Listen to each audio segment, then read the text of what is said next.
രാവിലെ 6 തുടങ്ങിയ ഹർത്താൽ സമാധാനപരമാണ്.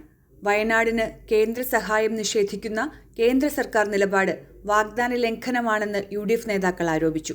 കടകൾ തുറക്കാതെയും വാഹനങ്ങൾ നിരത്തിലിറക്കാതെയും സമരവുമായി നാട്ടുകാരും സഹകരിക്കുന്നുണ്ട്.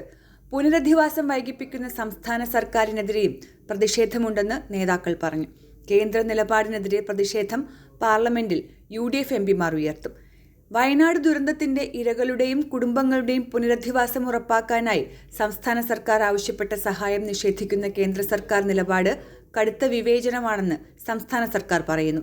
കേരളത്തോട് ഒരു നയം, BJPക്ക് സ്വാധീനമുള്ള മറ്റ് സംസ്ഥാനങ്ങളിൽ മറ്റൊരു നയം.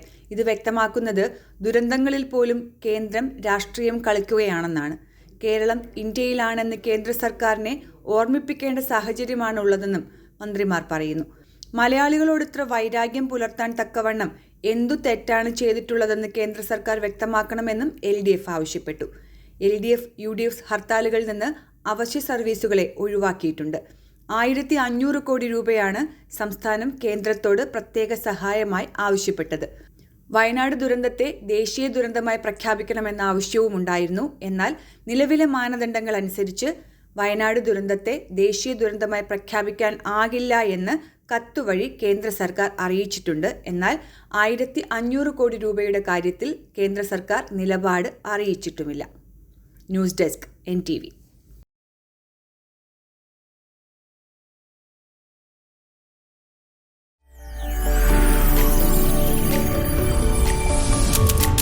NTV UAE to the world.